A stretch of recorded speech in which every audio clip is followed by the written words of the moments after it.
हम कहते हैं स्वतंत्र है, काहे का स्वतंत्र है? 1929 का शिक्षा बोर्ड आज भी, सीबीएसई बोर्ड आज भी चल रहा है। और शिक्षा व्यवस्था ऐसी हो चुकी है कि 25,000 रुपए महीने की फीस दे रहे हैं, और बच्चा जैसे 10वीं में आ जाता है उसको पिता का पैर छूना अपमान महसूस होता है। ये शिक्षा हम दे रहे हैं उसको, 50,000 रुपए फीस दे रहे हैं, 9वीं में जाके शराब पी रहा हो। ऐसी शिक्षा किस काम की, जो डॉक्टर इंजीनियर बना दे, वकील बना दे, लेकिन घर में अशांति फैला दे? इस शिक्षा से अच्छा है कम वाली शिक्षा ज्यादा अच्छी।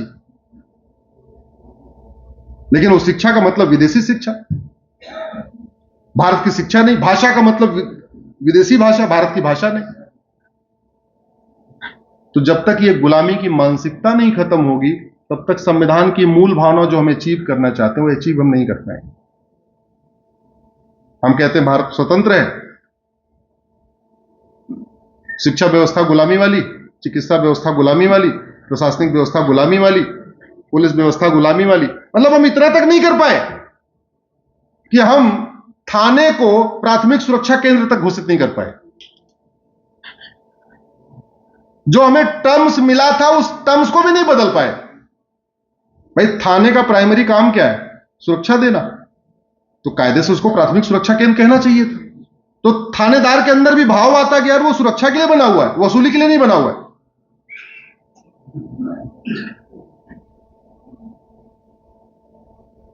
प्राथमिक सुरक्षा केंद्र कहते, प्राथमिक न्याय केंद्र कहते। ये तहसीलदार, पेशकार, ये जो चल रही है पुरानी, वो टर्म तो बदल ही सकते, हम टर्म भी नहीं बदल पाए। क्यों नहीं बदल पाए? क्योंकि आजादी के मूवमेंट पूरा चलाया किसने? अधिवक्ता और अध्यापक ने। लेकिन उस मूवमेंट के बाद जैसे देश आजाद हुआ, अधिवक्ता और अध्यापक अपने घर के काम में इतने बिजी हो गए कि बाकी चीजों पे ध्यान ही नहीं दिया। आप पूरे फ्रीडम फाइटर की लिस्ट उठा के देख लीजिए, 80% आपको अधिवक्ता और अध्यापक मिलेंगे। महात्मा गांधी ले लीजिए, सरदार पटेल ले लीजिए, डॉक्टर श्यामा प्रसाद मुखर्जी ले लीजिए, जितने भी ले लीजिए, या तो अध्यापक या तो अधिवक्ता। लेकिन जब आजाद हो गया और संविधान लागू हो गया, उसके बाद हमने कहा चलो हमारा काम खत्म हो गया, अब नहीं करेंगे, हम अपना घर वाला काम करेंगे। घर वाला काम करना चाहिए, लेकिन इसको भी तो करना चाहिए कि वास्तव में हम आजाद हुए किस लिए? वीर सावरकर ने काला पानी किस लिए, उन्होंने सहन किस लिए किया था? क्या जो भारत उनका सपना था वो बन गया क्या? क्या जो सरदार पटेल का सपना था वो बन गया क्या जो डॉक्टर अंबेडकर का सपना था वो बन गया? नहीं बना। तो उस मुहिम को कौन आगे बढ़ाएगा? हमें आपको आगे बढ़ाना है। और उस मुहिम को आगे बढ़ाने में बहुत बड़ा योगदान हो सकता है नियम कानून अच्छे हो। ऐसी कोई समस्या नहीं है जिसका समाधान नियम कानून को बदल के नहीं हो सकता। ऐसी कोई बीमारी नहीं है भारत की जो लाइलाज है। शिक्षा में संस्कार हो और कानून का खौफ हो, लगभग 80% चीजें ठीक हो जाएंगी। लेकिन उसके लिए आवाज हमें सबको उठाना पड़ेगा मिलकर। मैं आपसे आग्रह करता हूं, कम से कम फेसबुक का उपयोग करिए। और फेसबुक क्यों कह रहा हूं वो भी बता रहा हूं आपको। क्योंकि भारत में ट्विटर 5 करोड़ लोग यूज करते हैं और फेसबुक 50 करोड़ लोग यूज करते हैं। तो रेशियो कितना? 1:10 का। और गांव के किसान, मजदूर, कॉमन मैन ट्विटर चलाना नहीं आता, उनको फेसबुक चलाना आता है। आसान होता है उसको चलाना। दूसरा और फायदा है, ट्विटर पे आपको कितने लोग फॉलो करेंगे आपके हाथ में नहीं है। हो सकता है 200 फॉलो करे, हो सकता है 300 फॉलो करे, या तो 500 फॉलो कर ले। लेकिन फेसबुक पे 5000 फ्रेंड आपके हो जाएंगे, ये आपके हाथ में है। तो फेसबुक पे दोस्त भी कैसे बनाइए? अपने नाम से बनाइए। आपका नाम क्या है? मनोज पांडे। शादी वादी तो हो ही गई है। पत्नी का नाम क्या है? श्वेता पांडे। हाँ, तो मनोज जी आप 5000 मनोज बनाइए। तो फायदा क्या हुआ? केरल में भी मनोज मिल जाएंगे, कश्मीर में भी मनोज मिलेंगे, बंगाल में भी मनोज, लद्दाख में भी मनोज, हर भाषा में मनोज, हर क्षेत्र में मनोज, हर पंथ में मनोज, ब्राह्मण भी मनोज, क्षत्रिय भी मनोज, वैश्य भी मनोज, दलित भी मनोज। और अपनी पत्नी को कहिए वो 5000 श्वेता को जोड़ ले। तो आपने घर में बैठे बैठे कितना कनेक्शन कर लिया? 10,000।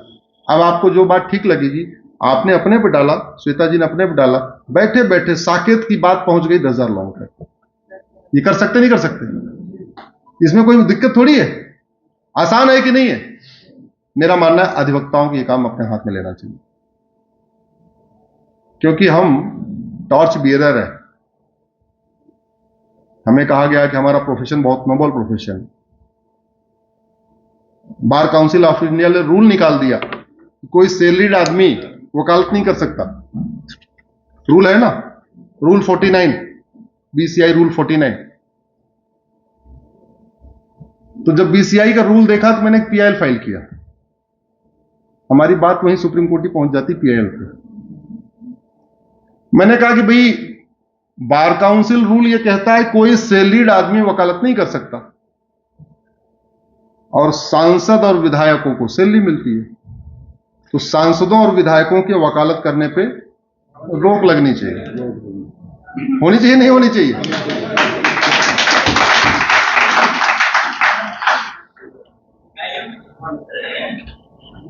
उसके कई कारण है।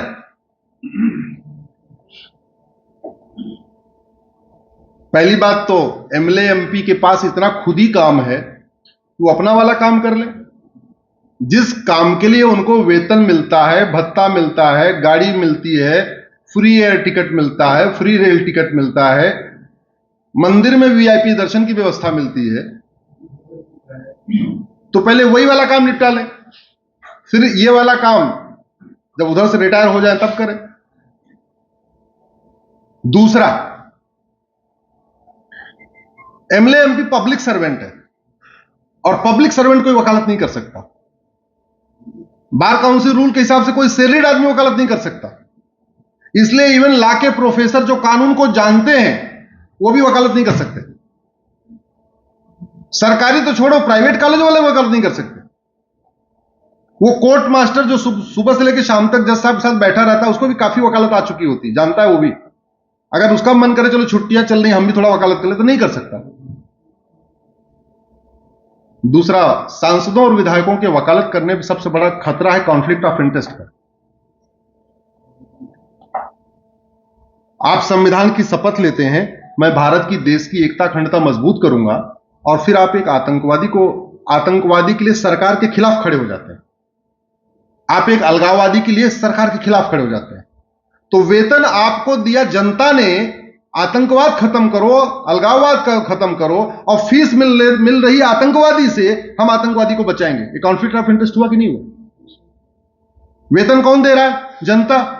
आतंकवाद खत्म करो, और आतंकवादी को बचाने की फीस कौन दे रहा है? आतंकवादी। हम की हमारी जान बचा लो। ये कॉन्फ्लिक्ट ऑफ इंटरेस्ट हुआ कि नहीं हुआ? बहुत सारे मामले में ऐसे भी हैं जो कारपोरेट केस लेते हैं लोग, पता चला पर्टिकुलर कारपोरेट घराना चाहता है, ये कानून नहीं आना चाहिए। आप जिसको रिप्रेजेंट कर रहे हैं, अब आपको संसद में वोटिंग करना है, तब तो आप सोचोगे यार फीस तो हमको ये 25 लाख रुपए हर डेट पे देता है, मैं इसकी बात मानूं या उधर की बात मानूं, वोटिंग किधर करूं? ये कॉन्फ्लिक्ट ऑफ इंटरेस्ट हुआ कि नहीं हुआ? और सबसे बड़ी बात ये, कानून बनाने के लिए वेतन भत्ता मिलता है, कानून को सुप्रीम कोर्ट में चैलेंज करने के लिए वेतन भत्ता मिलता है क्या? तो एक तरफ आपको पार्लियामेंट में कानून बनाने के लिए आपको सैलरी मिली, और दूसरी तरफ आपने पीआईएल फाइल करके उसी कानून को चैलेंज कर दिया जिसके लिए आपको वेतन भत्ता मिला था। ये कॉन्फ्लिक्ट ऑफ इंटरेस्ट है कि नहीं? इसलिए मेरा अच्छा, और भी कॉन्फ्लिक्ट ऑफ इंटरेस्ट है। आप लॉ मिनिस्टर बने, और जिस आपके टाइम में जो जज बना था उसी के सामने आप जाके माइलॉर्ड कर रहे हैं। सामने वाला भी तो है। और एक और भी खतरा है, जब आप सांसद हैं तो हाई कोर्ट के जज को तो ये रहेगा, हो सकता है कल को कानून मंत्री बन जाएंगे। हाँ, मैं आ रहा हूं, उसी पे आ रहा हूं, वहीं पहुंच रहा हूं जहां आप कह रहे हैं। इसलिए मेरा यह मानना है, एक समय में एक ही काम होना चाहिए, दो काम नहीं होना चाहिए। जिसको जिस काम के लिए वेतन भत्ता मिल रहा है वो अपना काम कर ले, रिटायर हो जाए वो भी कर ले, क्या दिक्कत है? वकालत करने में कोई रोक थोड़ी है। लेकिन पहले मैं तो देखता हूं सुप्रीम कोर्ट में पार्लियामेंट चल रही है, पार्लियामेंट आज से शुरू हो चुकी है, कायदे से आज उनको पार्लियामेंट में रहना चाहिए था, क्योंकि उनको जो बंगला मिला है वो सुप्रीम कोर्ट का काम करने के लिए थोड़ी मिला हुआ है, प्राइवेट केस लेने के लिए थोड़ी मिला हुआ है। उनको जो अकबर रोड या Babar road, Humayun road, Tughlaq road पे जो बंगला मिला है वो किस काम के लिए मिला हुआ है? पार्लियामेंट का काम करने के लिए, वहां रहने के लिए, वहां बहस करने के लिए, वहां पे जो कमेटीज है उसमें अपनी पार्टिसिपेशन करने के लिए। वो तो सुप्रीम कोर्ट बैठे हुए। तो बंगला आम जनता का, वेतन भत्ता आम जनता का, free air ticket, free rail ticket आम जनता के पैसे से, सारा काम आम जनता के पैसे से। और पार्लियामेंट में अटेंडेंस 10% और सुप्रीम कोर्ट में अटेंडेंस 100%। ये कॉन्फ्लिक्ट हुआ कि नहीं हुआ? कॉन्फ्लिक्ट हुआ। तो जब मैंने पीआईएल फाइल किया तो नोटिस तो इश्यू हो गया, लेकिन वो बिना सुनवाई के डिस्पोज ऑफ हो गई। ऐसे मेरे ये दूसरा केस था आज। पहला केस था जब मैंने कहा एमएलए एमपी वकालत नहीं कर सकते, और बहुत डिटेल आर्ग्यूमेंट है, इतना कह नहीं सकते उसमें। करीब हमने 20 कॉन्फ्लिक्ट ऑफ इंटरेस्ट बताए थे कि कैसे कॉन्फ्लिक्ट हो रहा है। उस समय भी सुप्रीम कोर्ट ने नोटिस इशू किया, और अगली डेट पे मैं खड़ा था कि उधर से काउंटर आएगा बार काउंसिल का, तब तक जजमेंट रिजर्व हो गया। हम खड़े थे कि बार काउंसिल का काउंटर आए तो हम उसको रिजॉइंडर दें। काउंटर आया ना, रिजॉइंडर हुआ, ऑर्डर रिजर्व हो गया, फैसला आ गया। और यह फैसला दिया है जस्टिस चंचूड़ साहब ने। और आज भी 4 साल से मैटर चल रहा है, नोटिस हो रहा है ना, रिजेक्ट हो रहा है। आज आइटम 39 लगा था, जो सुप्रीम कोर्ट आप जानते होंगे तो आपको पता है, जो जजमेंट के लिए मैटर होता है वो शुरू में लग जाता है, सुबह 10:30 लग जाता है। वो कभी काज लिस्ट में नहीं आता, उसका 1501 से कोड आता है। तो जब आइटम 39 लगा था तो मुझे लगा आज तो नोटिस होगी या फिर आगे बहस होगी। आइटम 39 जैसे आया, हम लोगों ने सोचा बहस शुरू करें, तब तक ये हुआ कि हम ऑर्डर आपको लिखवा रहे हैं। चलिए, अब दोनों की रोटी फाइल होगी, लड़ाई चलती रहेगी।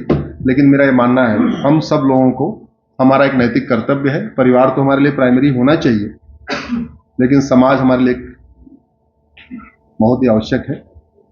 भारत को हम फिर से सर्वोत्तम भारत बनाएं, भारत को हम फिर से सोने की चिड़िया बनाएं, भारत को हम फिर से उसी स्थान पे ले जाएं जहां पहले कभी भारत हुआ करता था। उसके लिए आवश्यक यह है कि भारत में जुडिशियल रिफॉर्म हो, भारत में लोगों को जल्दी जल्दी फैसला मिले।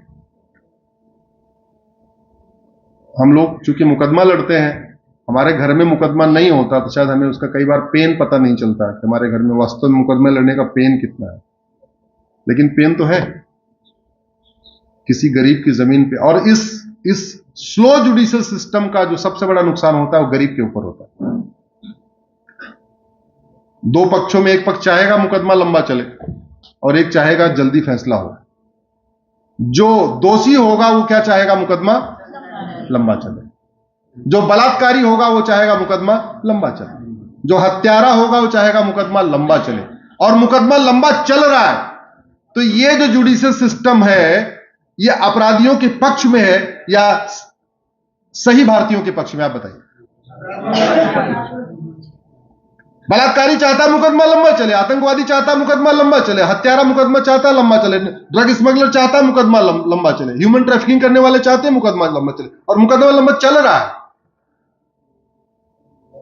मुझे समझ में नहीं आ रहा है कि हम नार्को पॉलीग्राफ ब्रेन मैपिंग की तरफ क्यों नहीं जा रहे। अमेरिका से हम आईफोन तो खरीद रहे हैं, लेकिन अमेरिका के जुडिशियल सिस्टम को नहीं देख रहे, वो कहां तक पहुंच गया। सिंगापुर से हम बहुत सारे सामान ले रहे हैं, लेकिन ये नहीं देख रहे हैं उन्होंने जुडिशली में अपना कितना एडवांस किया। हम आज भी काफी पीछे चल रहे हैं। और शायद इसीलिए जो right to life, right to liberty, right to dignity, शांति, समृद्धि, खुशहाली, वो उतनी आ नहीं पा रही है जितनी होनी चाहिए। इसी के साथ मैं अपनी बात खत्म करता हूं। आप लोगों से मिलकर बहुत अच्छा लगा, बहुत बहुत आभार करता हूं, बहुत बहुत धन्यवाद आपको देता हूं।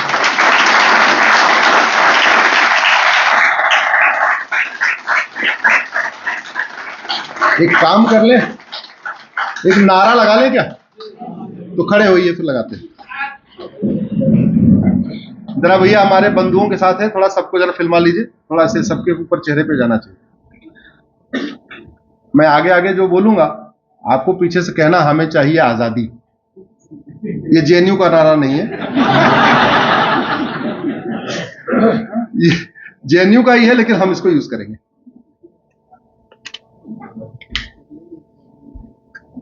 गुलामी के नाम से हाथ नहीं उठा रहा है, अधिवक्ताओं का हाथ क्यों नहीं उठ रहा है? क्या है?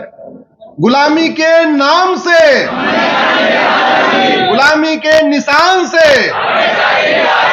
गुलामी की कुरीतियों से, गुलामी की कुप्रथाओं से, गुलामी की शिक्षा से, गुलामी की चिकित्सा से, गुलामी की पुलिस व्यवस्था से, गुलामी की प्रशासनिक व्यवस्था से, गुलामी की न्यायिक व्यवस्था से, गुलामी के इस वेशभूषा से, गुलामी के इतिहास से, गुलामी की टैक्स व्यवस्था से, गुलामी की व्यापार व्यवस्था से। अब एक मैं बोलूंगा, एक देश एक विधान, आप बोलिए मांग रहा है हिंदुस्तान। एक देश एक विधान, एक देश एक विधान, एक देश एक विधान। बहुत बहुत धन्यवाद, बहुत बहुत आभार। जय हिंद।